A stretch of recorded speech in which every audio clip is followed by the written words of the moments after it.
Cuando hablamos de perímetro, lo que nos está pidiendo es la suma de todos sus lados. El romboide tiene esta forma y la característica que tiene es que va a tener dos lados que van a ser enfrentados iguales, ¿sí? Y los otros también iguales respectivamente. En este caso me está diciendo que el lado mayor mide 9 centímetros, ¿sí?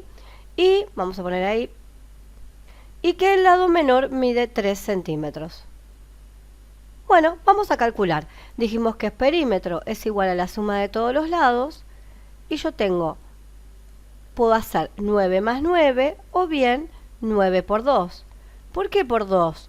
Porque tengo dos lados que miden 9.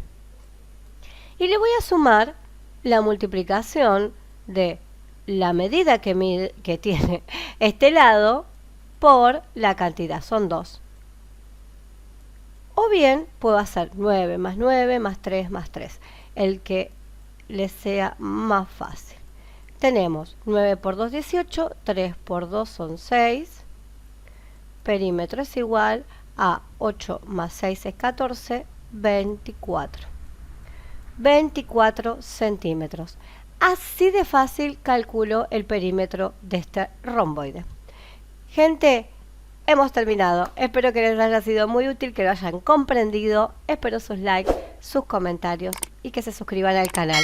Beso grande, que tengan un excelente día. Chao.